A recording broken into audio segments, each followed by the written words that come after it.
Hey, what's up? I'm Ga. We're in Outerplane. So I got a request to do a Stage 12 hunts guide. So I'm gonna go ahead and do that. Oops.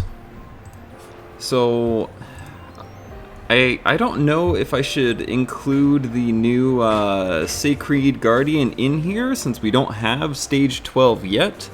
But I'm definitely going to go over all of the other bosses for Stage 12. Some of these I haven't cleared myself, but I do have the Discord for my guild pulled up, and plenty of members in there have cleared already, so I can share some tips and tricks that have worked for them. And speaking of tips and tricks, I gotta throw out a little disclaimer real quick. A lot of these runs are going to be based on the characters that you have, their level of investment, and the level of gear that you already have. If you have not taken the time to farm out some gear from Stage 10, then I cannot recommend that you try Stage 11 or 12.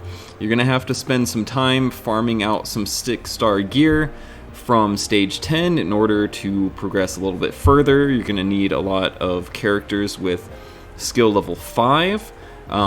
These stages are pretty high investment if you are looking to get the 3-star clear. So with that out of the way, we're just going to go from top down. We're going to do the armor bosses first, and then the weapon and accessory bosses second. So starting off with Masterless Guardian, this one was one of the easiest ones for me. Let me clear out a team for you guys real quick, just so you can kind of see what I used here. So I did use Veronica, and then I used Beth. This was before Tamara was out. I think I used Cindy. And then it was either Demi Stella for her finisher, or I might have used Lapless in here as well for her finisher. So like any combination of water characters. I think you can also throw a healer in here if you're feeling a little skittish about that. But having Beth or Rin or like a main water DPS is definitely someone you're going to want to have. You could substitute Veronica for Ritri, wherever she's at. If you have Ritri build, you can put her in here too. If you don't have Mine, you can use someone like Lila as well. And this team will probably work out for you pretty well. If you don't have Beth, if you have Rin, you can use her here. If you guys have Tamara, now that she's here, she will probably get a ton of value for you guys in this content. But overall, just bring your strongest water team to this fight. I didn't find it very difficult. If you're looking for some boss mechanics, there's not too much to go over here. It gets stronger the more allies it has. So as long as you guys can clear out like the mini guardians, then you should be fine. If you notice here, it does take reduced weakness gauge damage from non-water enemies, so you want to have either mono water or your only non-water be Demi Stella, who you'd only be using for her exclusive finisher.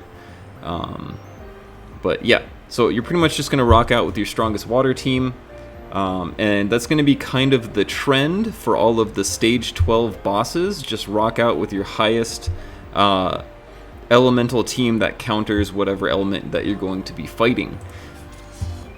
So like I said, Masterless Guardian is probably the easiest one, at least it was for me. Water is just one of the strongest elements in this game, just inherently. So this one shouldn't be too bad for you guys. Now, Tyrant Toddler, I actually have not cleared stage 12 yet. I mean, I haven't tried in quite a while, but you're obviously going to want to bring your Earth heroes. Let's see. So he's got some healing. He has some stuff if he gets debuffed. He has... Let's take a look. Ooh, this is a lot of stuff. Okay, so...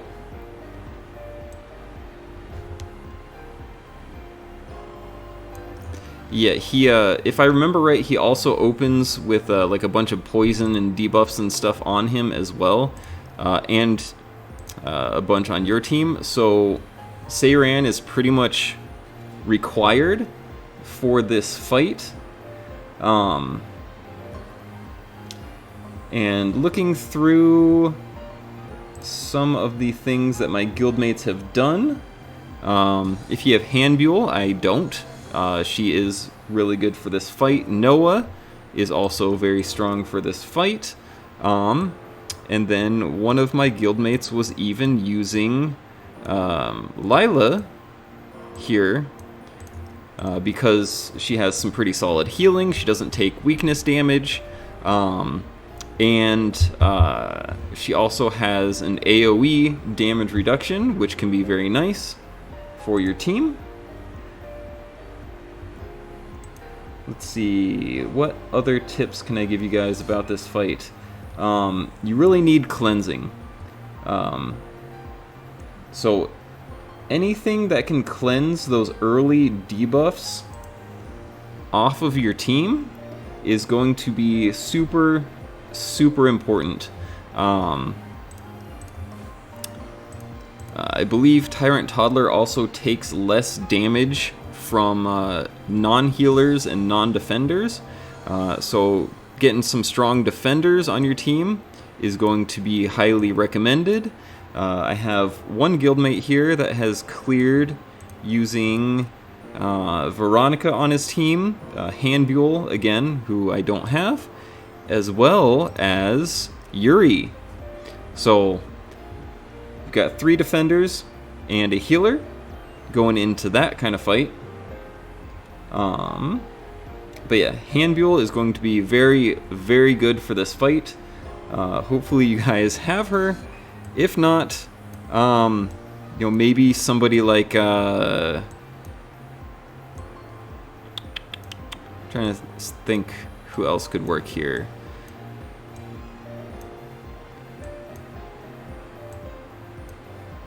See, we don't really have a whole lot of healer defender options to take into this fight. Handbuell is super important, but maybe instead of Veronica, or even like alongside Veronica, you could probably try somebody like Ritri.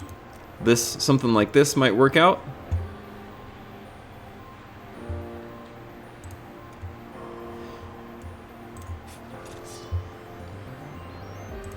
And I just want to say this again real quick. For all of these runs, some of them are going to require specific gear. I'll talk about certain bosses. There's only one that really, I think, has a specific gear requirement. But for all these fights, you're going to want to have your characters geared based around what you have. And I'll kind of go into some character builds after I tackle the team strategies. So let's go ahead and move on to Chimera. So Chimera is one that I did clear myself. I used, let's see if I can remember this team. I believe it was Air, Valentine, Demi-Stella, and Astay. This was the team that I used to clear this. You can also swap out Aste for Eternal if you have her. Personally, I do not have Eternal. K also does very well in this fight. You know, just homeboy, OG, main character guy. He's also somebody you can bring to this fight. This is actually another fight that has some specific requirements. So Chimera has this thing where where is it on? Okay, so she increases the critical chance of your team, but is going to reduce the critical damage of your team. So if you build around this, you know, build for a lot of crit damage, you know, go in there with like 300 crit damage and Valentine, and then as soon as you get hit, your crit rate will be, you know, through the roof, and you won't really have to worry about building crit rate on your team. You can kind of use this mechanic to your advantage, even though it'll reduce your critical damage by 85%, and yes, this does stack.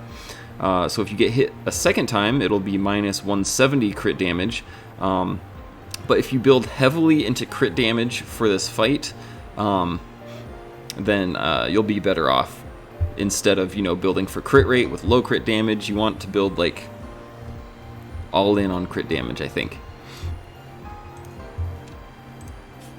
Alright, so moving on, we're going to skip the Sacred Guardian. If you guys need some help with this one, let me know in the comment section down below, and hopefully I can help you out.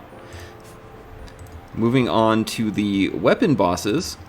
So the bugs, I haven't even attempted stage 11 because from what I've heard, Eternal is basically required for this fight, and you're going to need to build a lot of accuracy.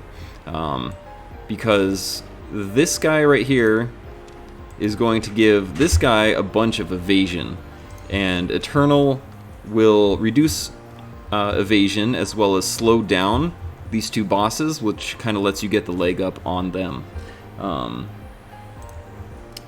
So, from what I can see, the best team for this fight, according to my guild, is basically just going to be Eternal in this slot right here.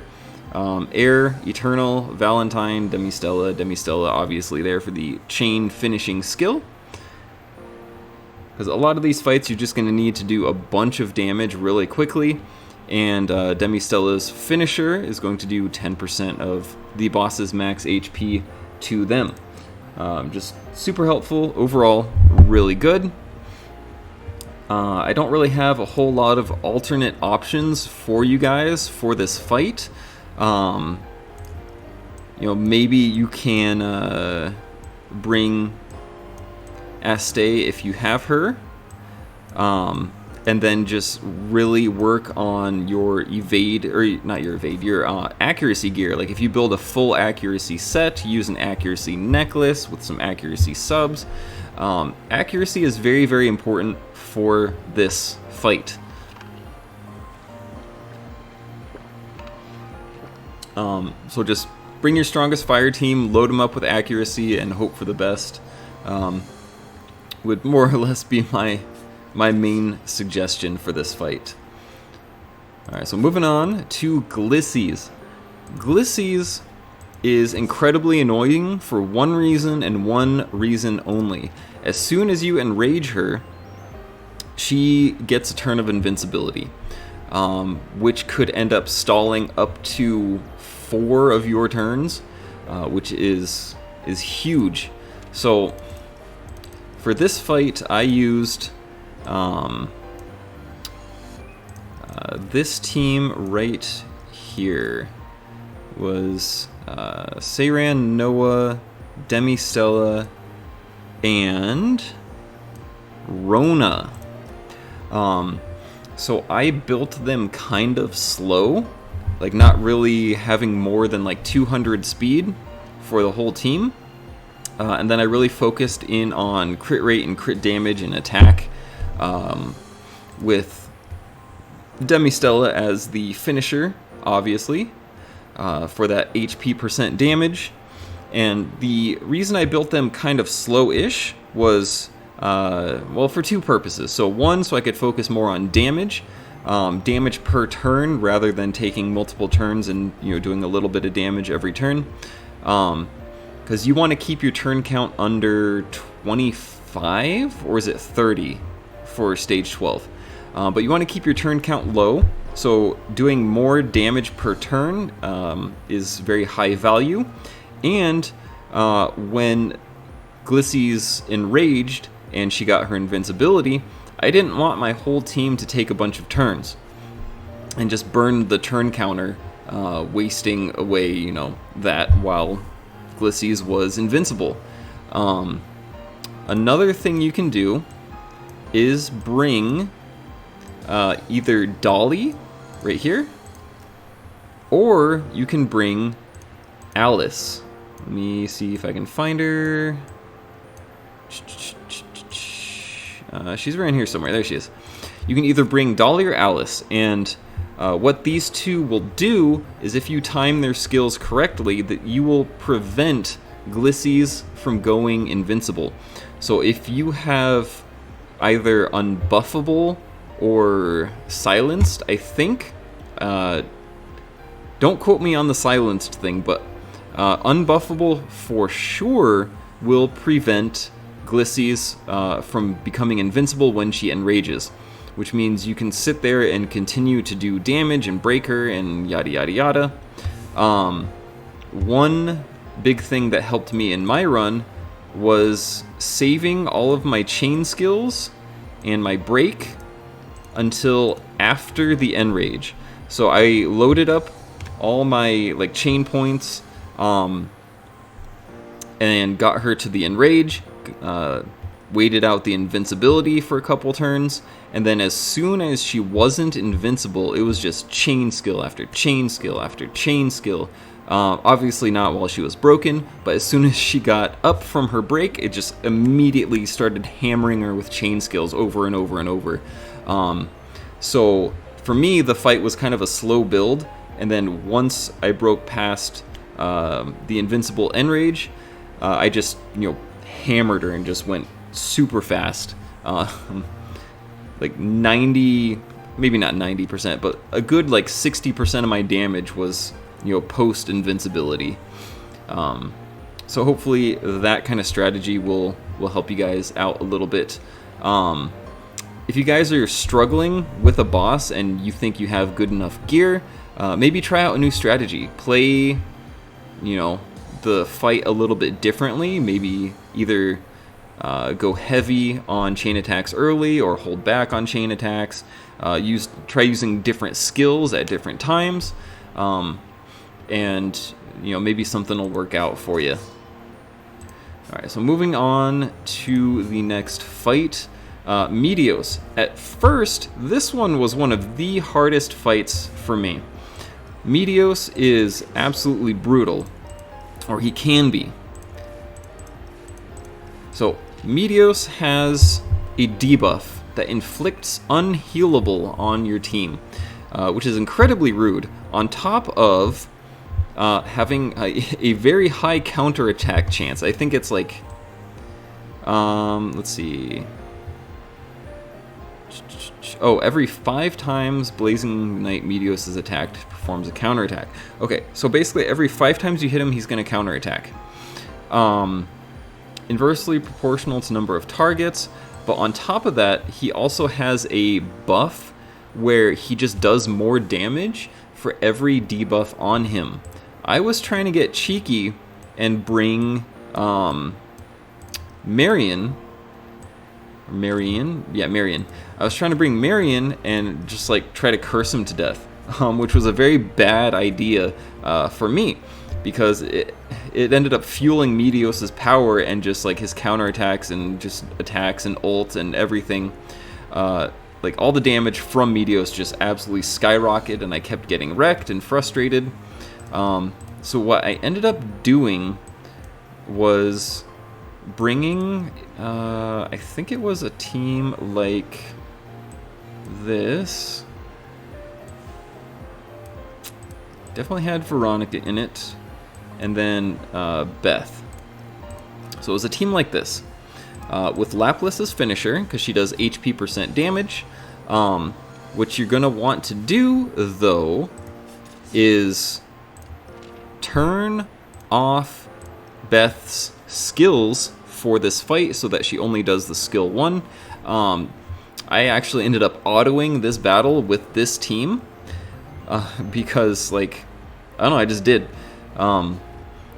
So if you auto battle this fight, turn off Beth's skill 1. If you manual this fight, only use her skill 1 or her auto attack.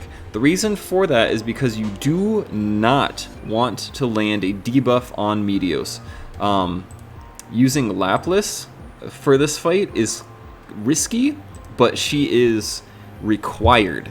You could also substitute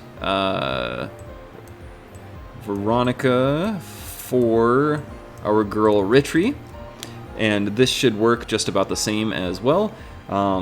The biggest upside to using Veronica is the defense buff for your team, but Ritri has a passive that reduces all incoming damage for your team by up to like 10%, so that should kind of even things out a little bit. But the reason why Laplace is required for this team, or this fight, is because she grants a barrier to all your allies. She is one of the best, well, the only, really, water barrier characters, and since you cannot bring a healer to this team because Meteos inflicts unhealable, you need some form of damage mitigation, and Laplace is the best option for this. If you don't have Laplace, however, you can use somebody like Claire. Claire also has some very good barrier creating abilities off of her ult. So this is going to take a little bit longer to cool down than Laplace's ult. It's probably going to be a little bit weaker because it's a barrier coming from a fire character rather than a water character. But it is another option for you guys if you don't have Laplace. Now that's pretty much all of the team builds for the fight. Or for all the fights, I suppose. And those are pretty much all like the little tips and tricks I had for the fights. But like I said earlier, everything's going to come down to gear optimization. It really depends on what you have in your inventory, especially when it comes down to talismans. You know, you may or may not be in a good position for the fights. The two best talismans for all the fights are going to be Rogue's Charms and Sage's Charms. So if you have a bunch of Rogue Charms, you're going to need to build a lot of crit rate on your team, on your characters. If you are fortunate and have some very good Sage's Charms, you don't need nearly as much crit rate. You're still going to want it for some damage, but you can effectively build your characters a lot more easily with the Sage's Charms as opposed to the Rogue's Charms. And going into a lot of these fights, pretty much all of my good charms are rogues, so I had to really focus in on crit rate. I had to run a lot of crit rate necklaces on my teams, so I had like crit chance necklaces on pretty much everybody for most of these fights, which was really rough because I had to build Sayran on crit rate because I didn't have a good Sage's Charm to give her, which was a little rough. So a lot of this is going to depend on your guys' gear, whether or not you can build around your talismans, whether or not you're going to have enough crit rate, whether or not you're going to have enough damage. Even something like having a good like red weapon or like a good red necklace for these fights is really going to throw things in or out of your favor. But yeah, for most of these fights, you're looking for roughly around 180 to 200 speed. You want as much attack, crit rate, and crit damage, and even accuracy as you can going into these fights. So you're really going to have to farm out the stage 10 fights for at least some decent blue gear. Like, I'm not saying go all in on the reds. I'm sure you should be able to clear with some decent, some blue gear, maybe even some green gear on some of your pieces. Try crafting for your weapon or your necklace, because like a lot of these abilities that these weapons and necklaces have are going to be pretty important.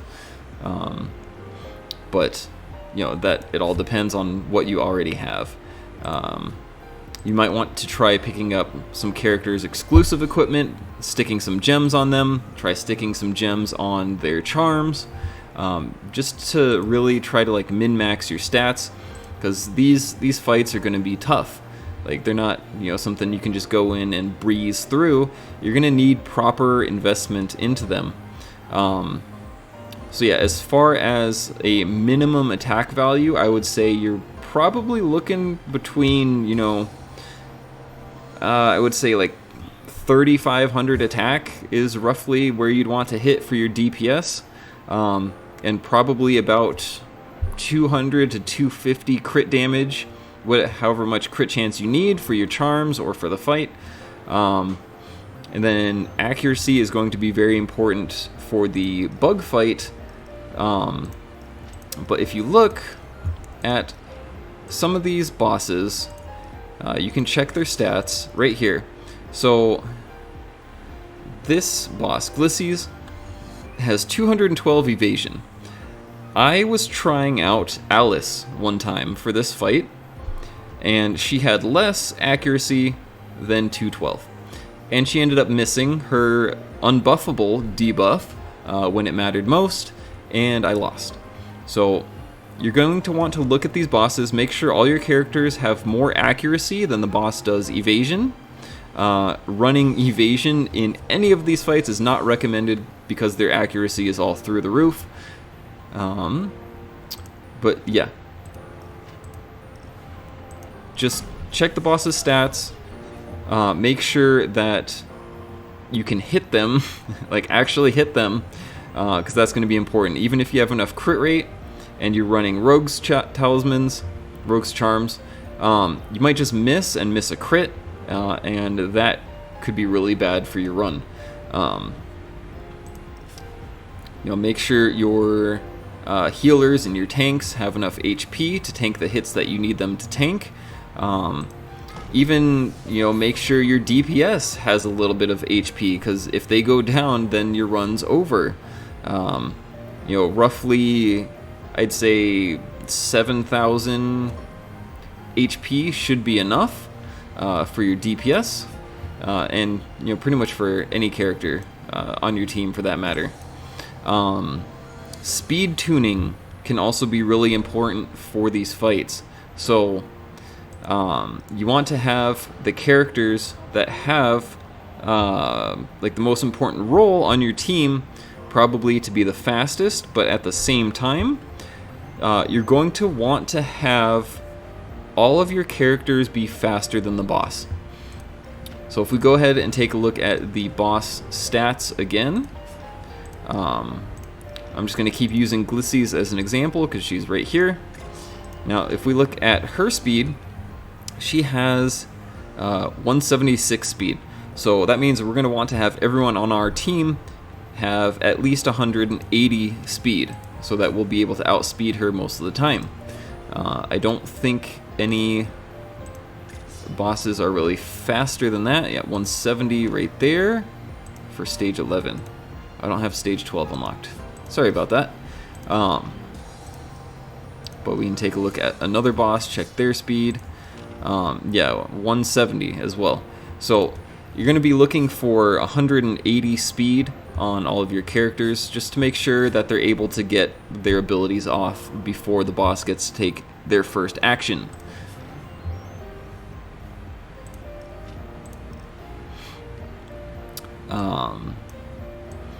So that means you're probably going to want speed sets for most characters. You might end up needing a speed necklace for some characters, especially if they're on Sage's talismans or Sage's charms. If not, then just put on whatever has your best speed gear or speed substats, and try to finagle your sets. Like, it's going to take a little bit of kit reworking and set reworking. You might spend some time moving pieces around, because there is not one answer for everything. It's not just like, oh, I can take my PvP team with the same gear and blah blah blah blah blah and do fine.